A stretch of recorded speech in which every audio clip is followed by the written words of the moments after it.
Not every story is told with words. Some are captured in moments, in a collection of really powerful images that kind of ask us to lean in and piece the narrative together for ourselves. Today, that's exactly what we're going to do.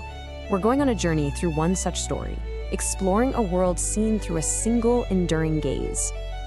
And our journey starts right here, with this mysterious glimpse through what looks like a jagged tear in the darkness.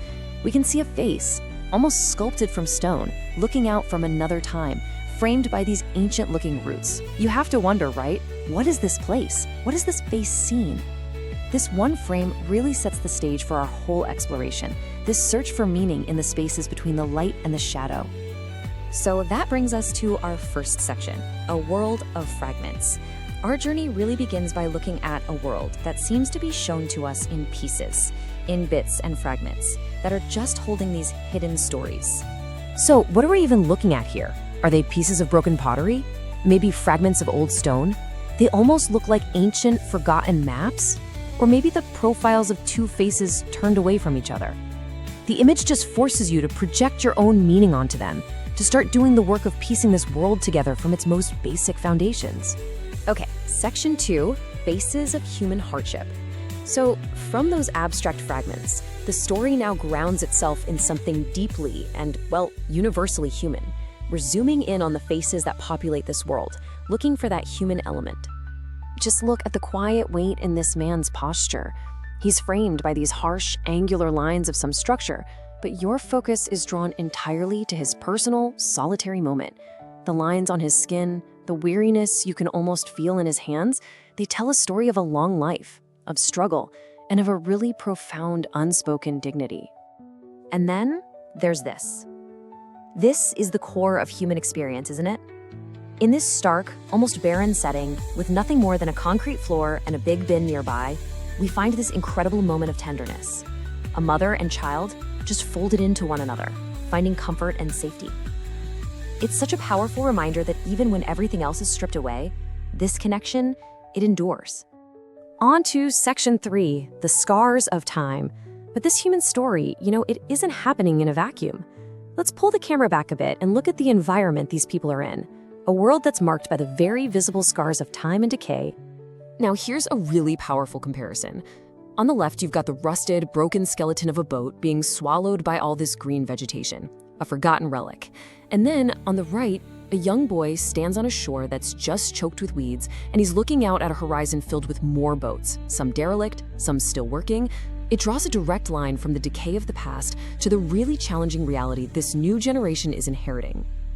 And this decay, it isn't just man-made. Look at the scene. A quiet river, a bridge that's faint in the distance, but right here in the foreground is this stark, decapitated palm tree. It stands there like a monument to something that's been broken, a natural form fractured by forces we can only guess at. It just adds to this pervasive sense of a world that is incomplete. So when you see all this decay, this fragmentation, it's easy to feel a sense of finality, like it's an ending. But is that the whole story? I mean, do these scenes of ruin truly represent an end? Or could they actually be part of a much longer, ongoing transformation? And that brings us to section 4, nature's persistent grip.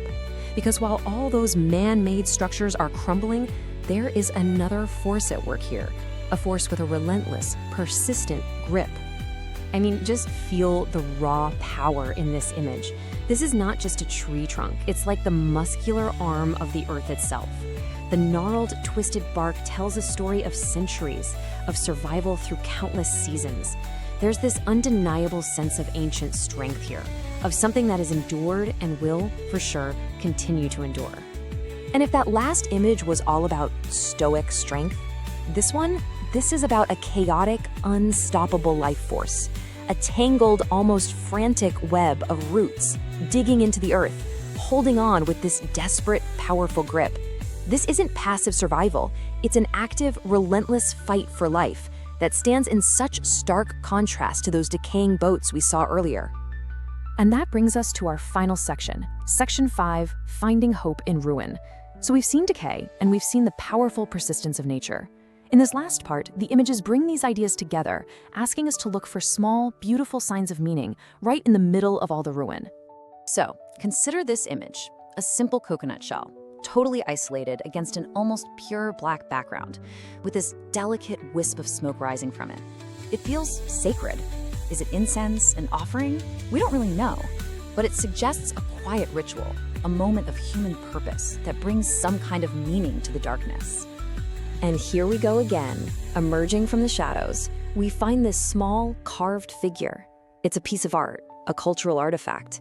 And just like the ritualistic smoke, it's another sign of human identity, of creativity and tradition that continues to exist even when it's almost completely shrouded in shadow.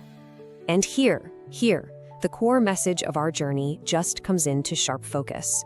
A perfect, delicate rose, a universal symbol of beauty and life, not just surviving but thriving inside a nest of sharp, aggressive barbed wire.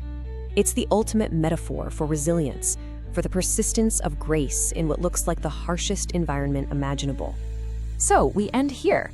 We've seen human hardship and profound connection. We've seen the decay of the things we build and the unstoppable power of nature.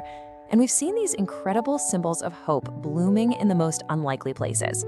Which brings us to the final, crucial question this whole photographic journey leaves us with. In a world defined both ruin and resilience, what will our enduring legacy be?